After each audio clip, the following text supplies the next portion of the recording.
Coach, 6-0, scripted just like you thought it would. We got to stay focused on the next game coming up. Let's talk a little bit about this past week's game. I was really, I wasn't expecting that big of a range between 41 to, what did they have, 14? Yes, sir. Yeah. I thought it'd be much closer than that, but you guys came out in the second half and rejuvenated yourselves and just basically shut them down. Yeah.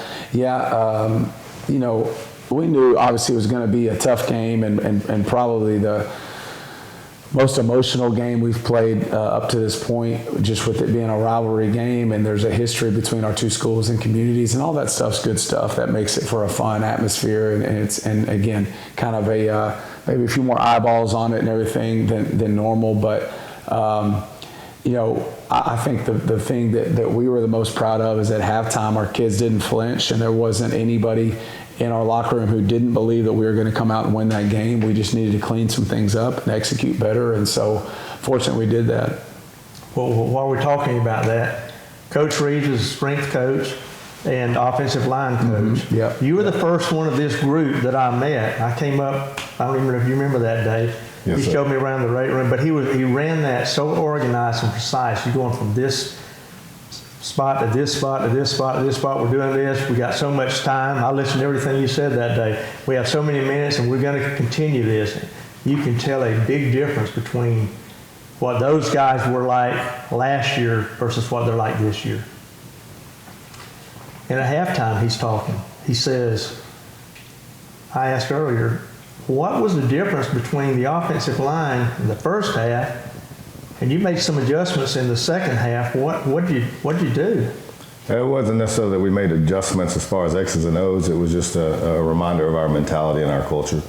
As you said, that weight room culture that we introduced during the off season was to have them prepared for Friday night. Everything we did in the weight room was to prepare them for every down on a Friday night. And we just used a few choice methods and words to get them motivated at halftime. And I believe we're all, as coaches, we're pretty good at that. We're good at getting our guys where they need to be. Talk a little bit about what we saw in the first half and who they're going against. Now that they've felt them out, they know who they're going against. It's time to go play ball. So we just adjusted our mentality. That was it. In essence, some of the guys weren't laying wood like they should have been. That's a good way to put it. Yep. Okay. We have guys who are obviously, our offensive line's a pretty good-looking offensive line, and it's just a matter of getting those big boys who've been taught to be nice their whole lives to letting loose and tapping into a little more animal instinct.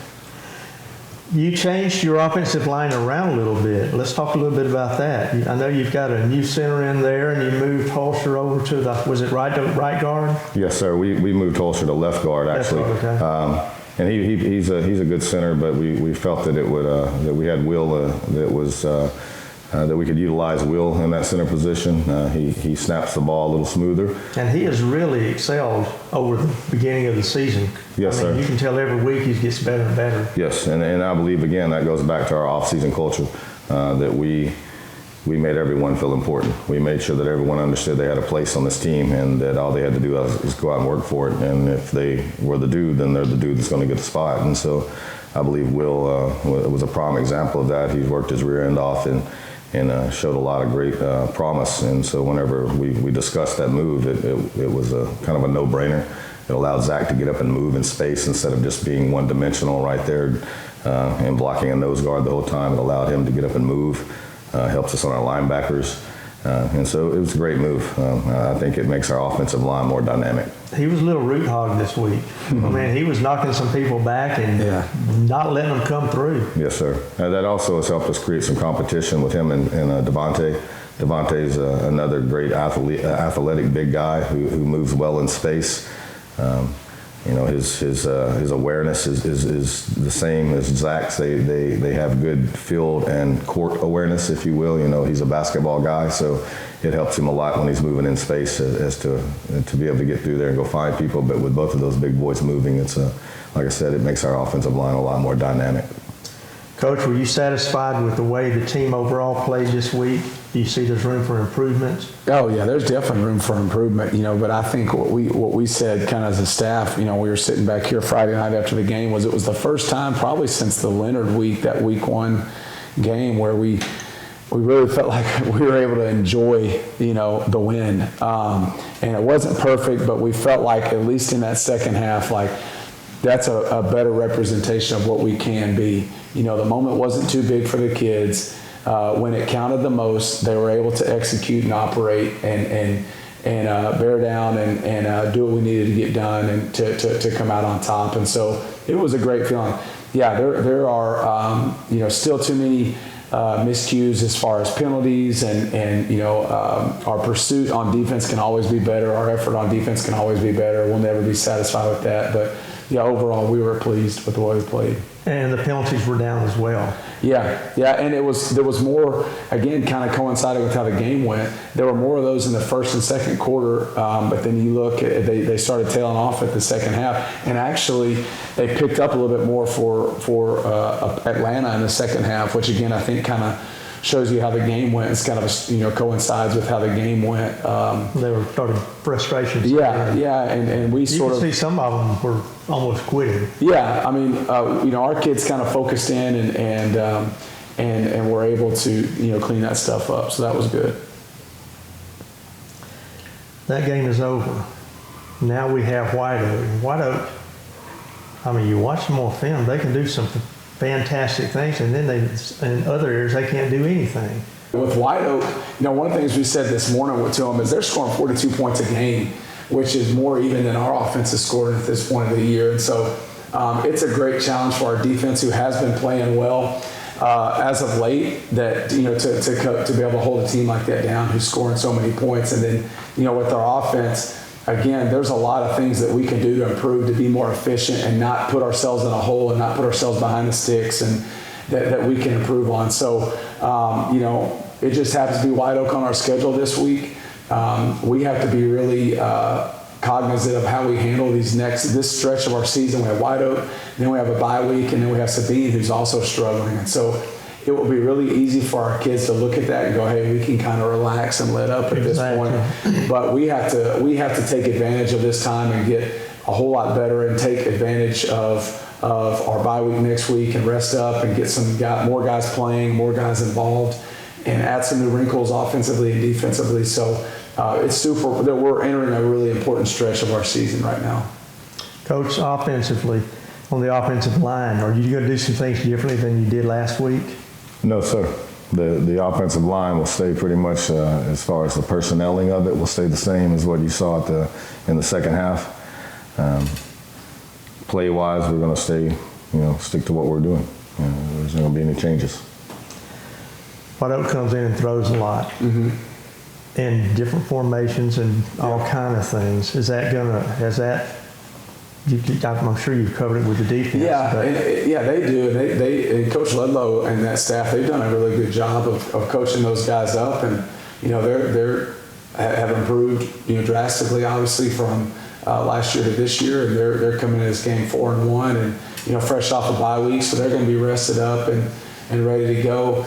They do have a lot of different formations that we have to be ready for, and it seems like each week they throw a different wrinkle in, kind of a different formation for whoever they're playing, and they've had 2 weeks to work on us, and so there's no doubt that they're going to have something up their sleeve for us. And I just think the big thing is we just can't freak out. And we've thrown a lot at them over the weeks. We've seen a lot of different offenses, a lot of different offensive schemes up to this point. So there's not a whole lot we haven't seen. And then obviously we get to go up against our own offense every week, and they do a lot of different stuff. And so we just have to, on defense anyway, we have to communicate and just make sure we get lined up first of all, and then execute. And one of the big things I thought we did a really good job of Friday night was playing fast and physical, and that was a point of emphasis for us when we talked last week, is doing that. And I think if we continue to do that, then that covers a lot of mistakes. I always say pursuit and effort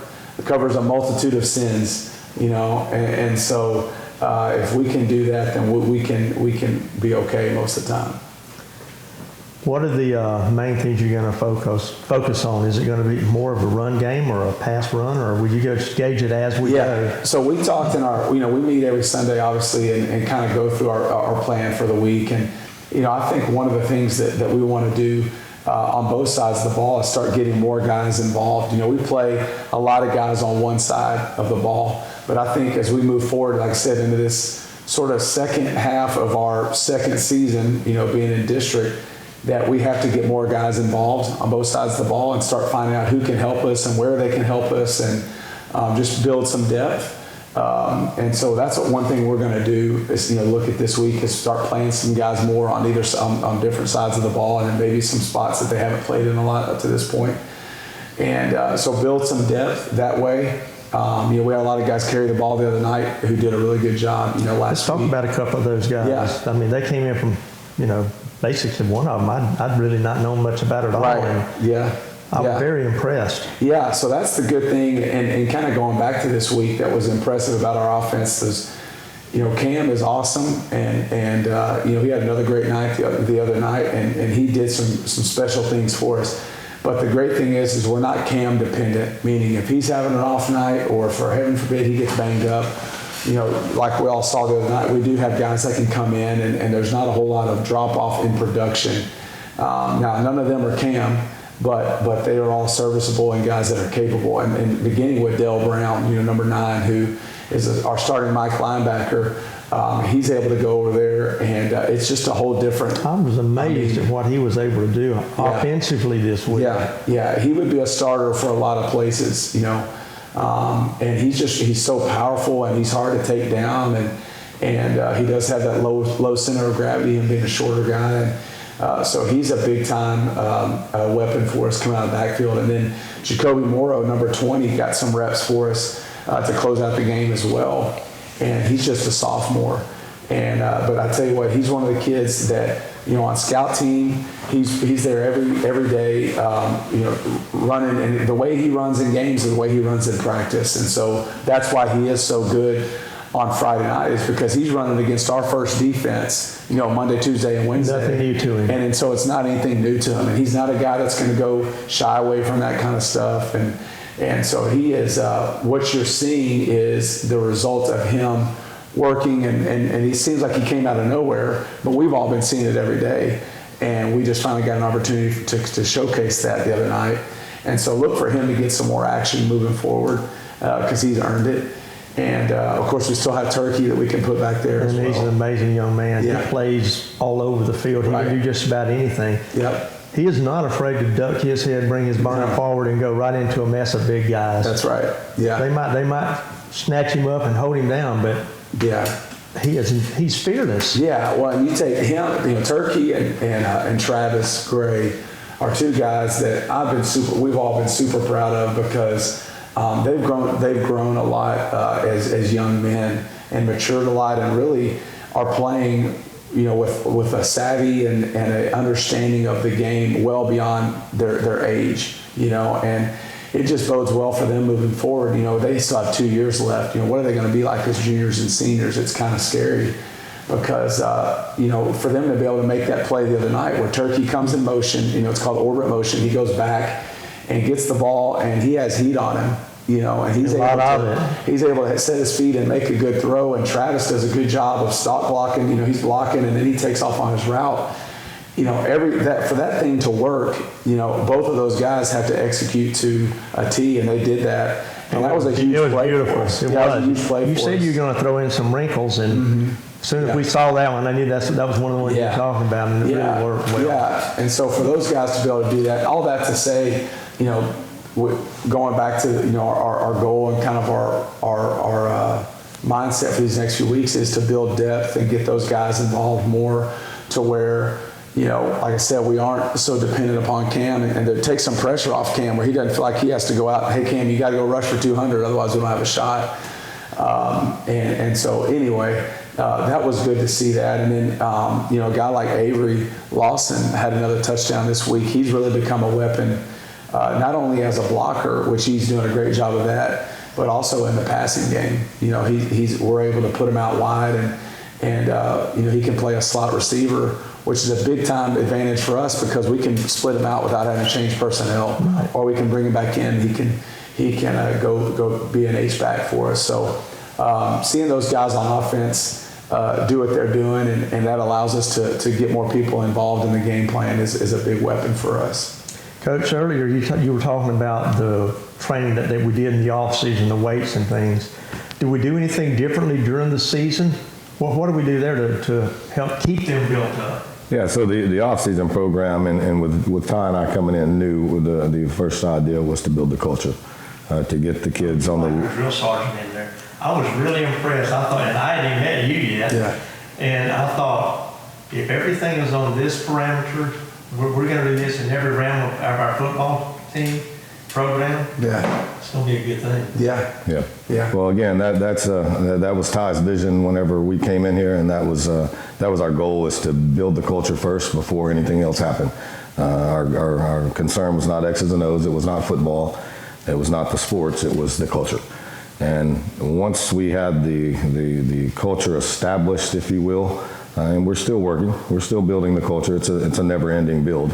But as football starts, off-season backs off a little. And so the whole overall drill sergeant style of doing thing kind of backs off a little. We back off how many days a week we lift. We lift certain days during the week just to maintain our athletes, to keep them healthy, to keep them on the field more than to build strength and power.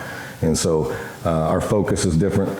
Our focus is a lot on conditioning and injury prevention more than building power and strength. So with that in mind, that culture is built. We focus more on X's and O's during football season, so our strength and conditioning program takes kind of a backseat to everything as far as football goes. Off season, it kind of turns around the other way to where the culture and the building of the athletes, and as far as their strength and power, takes a front seat. So it's we just kind of flip-flop them back and forth from season to off season. So, Coach, have you seen the White Oak Field, either one of you? Yeah. You know, it's the sidelines are tight. It's grass, and so it'll be fine. We'll be. Sometimes when you show up there, it's really wet. Yeah. And it hasn't rained in quite some time. Yeah. Well, we got to make sure see if those maintenance guys can hold off on sprinkling it or turning the sprinklers on. But one of the things that we hadn't even talked about yet, we were proud of, was just the play of our special teams. And Coach Reeves, being our special teams coordinator, has done a really great job with that. And I thought, each week it's gotten better and better, and so I'll let him kind of talk about that with where we are as far as our special teams goes. Let's hit on it, Coach. Yeah, one of the biggest things that we've all seen improvement in is in our kicking game with our kicker. And that's multitudes. Yeah. First week I saw him, I thought, oh my goodness, we're in trouble. And we talked about it on the air that night. There's going to be a time when we need a field goal or an extra point. Yeah. And with Ethan Maxwell as our kicker, he's a sophomore, and I don't believe that he came into this year thinking that he would be our kicker. He knew he could kick, but it was never like, hey dude, this is going to be your role. And he's since adopted it and has come a long way. As you said, in the beginning he was a little rusty, but there were just a few little things that he needed to kind of fine tune. And we've been working on fine tuning those little things, and it's helped him a lot in his kicking game. Had his first field goal this week. Yes, yep, that's right. First field goal. He's made plenty of. How far was that? It was a 22-yard field goal, which is big for someone who's never kicked a field goal before. And it was a beautiful kick. Mm-hmm. Yep, and there's a lot more to that than just the kicker. We have good protection there. We have Washington holding the ball. Yep. We have Avery Lawson as our deep snapper now. We made a change there as well. Put him there. He's a little more consistent with his snaps, and so. Just the combination of those three guys, from the snap to the holder to the kicker, their timing, them working together, that's improved tremendously. Our understanding of blocking up front's improved tremendously. So, I believe our special teams is in an area of growth right now and it's pretty good. We still have a long way to go. We're nowhere near where we want to be. But it's great to see the growth, and great to see that a young sophomore who didn't even know he was going to have this role is embracing it and rolling with it. Not only that, Coach, he's excelled with his punting also. Yes, sir. The first couple of punts he made were straight up and about 10 yards, and each and every week kickoffs as well. He's getting better and better. Yep. Maturity and just some self-confidence, I think. Yeah, and that you said it there. The maturity and the self-confidence comes along with being a kicker and a punter. If you don't have those, you're not going to be very good in that game. So he is a confident kid. He also puts a lot of pressure on himself. So he's one of those kids who he wants things to be good. He wants it. It's not good enough. That's not good enough. That's not good enough. It's the way his mind works. And we have to, Ty and I both have to help him redirect his mindset sometimes to say, dude, it's okay. It's okay. Don't put so much on yourself. Yeah. So a kid like that. Baby steps. That's it. But at the same time, a kid like that who's that driven, he's going to He's ready to continue. run. That's right. He's going to keep growing. That was really something welcome because we had a field goal kicker that was phenomenal. We've had him for the last 8 years really, and then this year we were coming in with not much, and I was thinking who is going to take that position, and you found a guy. And you can tell the growth is phenomenal. Yeah. Well, I've been fortunate as a special teams coordinator in the past to have incredible kickers, and so it made me look like I was doing a great job with the kickers, and I didn't do anything. They were just incredible kickers. But And he will be too. Oh yeah, he'll be okay. Yep. Yeah, and I think just it's become a weapon for us. I mean, obviously, his kickoffs are hard to handle sometimes, and sometimes that's planned and sometimes it's not. But we've gotten a couple this year. One in the pit game and then one again the other night where we recover them because they are hard to handle. But that one the other night was a big time momentum swing for us. Coming out of the second half, and then going away from Ethan, but our punt return, with Chris back there, him just being able to be sure-handed and catch those things and make decisions on whether he should let it roll in the end zone or take it out. There was one the other night where it was close. I think it was he caught it about on the 15. It looked like he might get taken down there, and he was able to catch it clean and then get around the edge and set us up in pretty good field position. So that probably. That's one of the things I'm the most proud of is our special teams play the other night was, you can just see the growth and the improvement. And that's a tribute to Coach Reeves and the work he puts in. We have other coaches as well. His son, Bladen, does a great job working with those guys. Coach Trey Carson and Jesse Biles, they also do a great job as well of helping him and working with those guys. But yeah, that's an area where our team is improving dramatically, and that's good to see. Return man, you've got Chris back there. I guess Turkey's been back there a couple of times. Gray has been back there a couple of times. Who else has been back there as a return? On kickoff return? On kick return, it's usually Love and Turkey. Yeah. Turkey had a really good return the other night as well, and so again, that doesn't happen without the kids taking drops and getting on bodies on bodies and blocking. So that's been really good to see that improvement there for sure. Coach, the kids did not buy into the hype of Atlanta last week.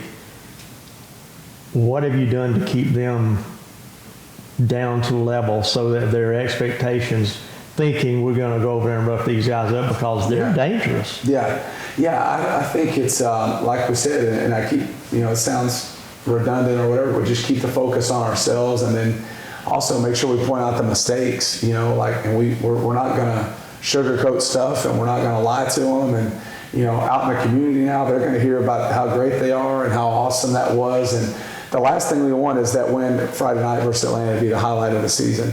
Everybody's excited about that, but no one would be satisfied with just that. We're not satisfied with just beating Atlanta and being 6-0. We got 4 more good football. That's right. There's a whole lot of football left to be played, and we have 4 guaranteed games left that we got to go take care of, and then at some point when the season's over, we can sit back and enjoy and reminisce and talk about all this stuff. But we're moving on, and we got a lot of growing to do between now and when we're done playing. Coach, this week we play White Oak. Liberty Ilo, who, as some would call it, an upset. I'm not so sure that was an upset, really. Mm-hmm. I mean, they've always had talent. They've always, and they're a big school dropping down. But they're taking on Gladewater. Tatum is open. Atlanta is at Sabine, and that's all of us. So. Even Atlanta going into Sabine, if you go in there thinking you've won that game just because it's Sabine, it can flip in your face. Yeah, for sure. For sure. Yeah, I mean, it's going to be, again, like I told the kids, we know how our schedule sets up, and we feel like if we handle these next 3 weeks the right way, then we'll be in a really good position to go up against those for those games, those to close out our schedule. Coach, go back to the offensive line. Just about every game I see Kingston get a pancake, so I have nicknamed him Pancake. All those guys are getting some of those now, more and more than we don't see that many typically. Right. Is that something do you work on them doing that, or is that just something that when it's happened you're able to do it? No, it's like anything else. We if we're true to our form and technique and fundamentals, the results are usually great.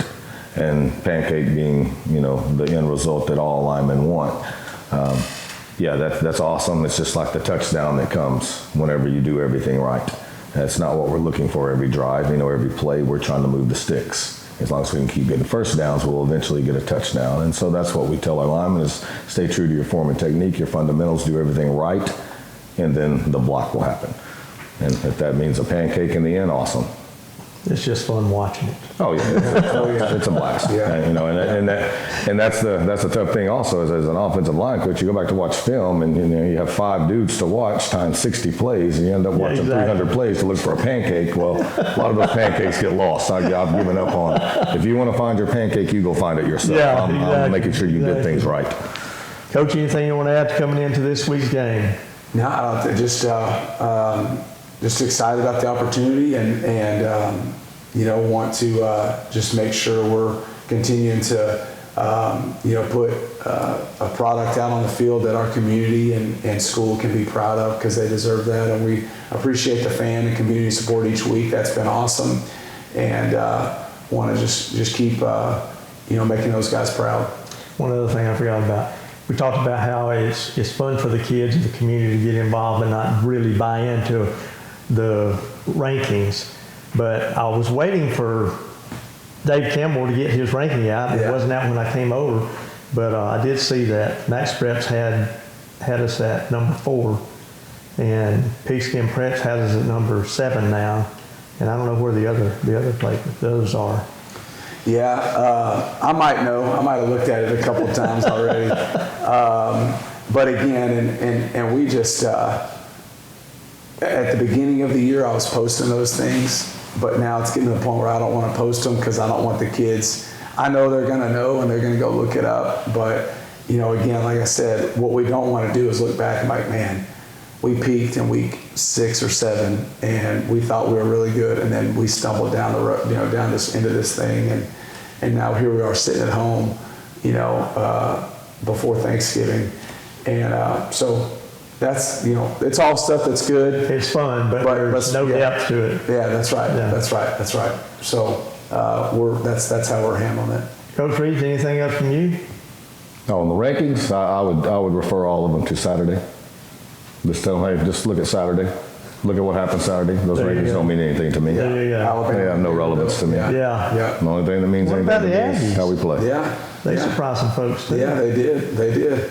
Yeah, and I actually did reference that this morning. I said, hey, all those teams they got upset. They all were thinking there ain't no way, this is going to happen, and it happened. So, one game at a time. That's right. 6-0. Let's look for 7-0. Yes, sir. Let's go.